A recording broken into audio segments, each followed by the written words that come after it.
Behaviour change is difficult and will be necessary. Lifestyle changes will be difficult, but necessary if we want to actually live sustainably on this planet for the long term.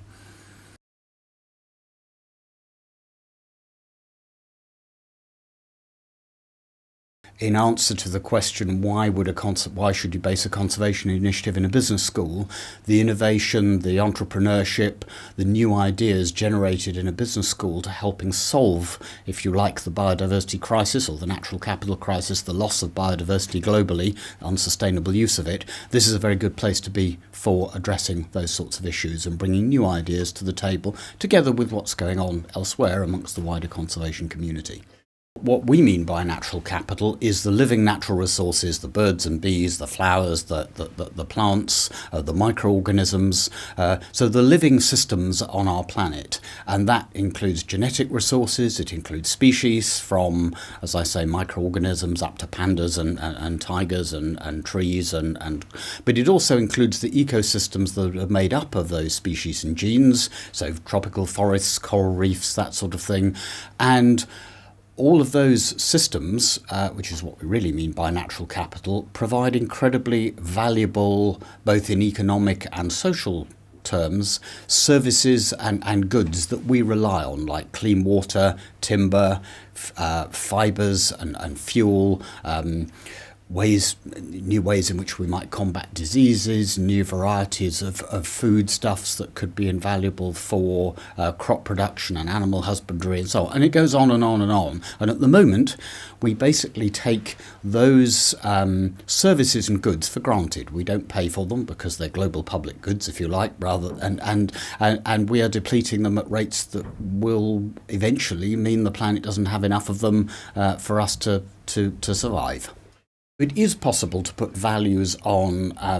economic values on natural capital. It's of course difficult to do this because it's quite hard to actually quantify what people are prepared to pay for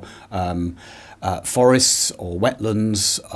or the services that they provide, but there have been a number of economic analyses trying to actually determine, either at a specific site level or at a sort of global level, what a forest is worth. Business certainly is increasingly aware of the fact that natural capital is important to them, that these natural resources matter, and that they are being depleted. So interestingly, there was a PricewaterhouseCoopers, I think it was, report they do an annual report of CEOs asking them what their concerns are, and fascinatingly, for Latin America, Africa and Asia, over half the CEOs in 2010 said that biodiversity loss was a risk and a threat to their business profitability, and therefore it needed to be addressed. The figures were much lower in Europe and North America, and that may be because we've depleted our natural resources quite a lot in those regions, and businesses have found ways of, they're not so dependent on those natural resources, or it may be some other reason, but certainly there is a growing awareness across business that this is an important issue to be addressed. Business tends to want to be ahead of, or at least on top of, the regulations that are likely to appear. They're also sensitive to public opinion, and if their staff, their shareholders, their customers, their potential clients and so on are saying this is an issue of concern, which increasingly people are. I mean, it's fascinating in the UK. You look at an organisation like RSPB, the Royal Society for the Protection of Birds. It's got over 1 million members, which is bigger than the membership of all the political parties in this country. So people are joining that organisation presumably because they care about birds, which is a component of natural capital. So I think there's a growing awareness amongst businesses that the various audiences and customers that they need are concerned about this. And as I say, business can respond very quickly to come up with solutions and help others do so. The businesses who are really interested in the challenge of managing the world's natural capital do see it much more than just being perceived to be green or CSR. They see it as a fundamental plank to their business strategy alongside and as part of the financial package. But it isn't just about money. It's also about, if you like, the kind of economies we want to live in, the sustainability of the use of these resources. I mean, one of our challenges here is that whilst nobody at the moment is willing to pay for a global public good, because that's always quite a difficult thing to work out who pays what and how they do so,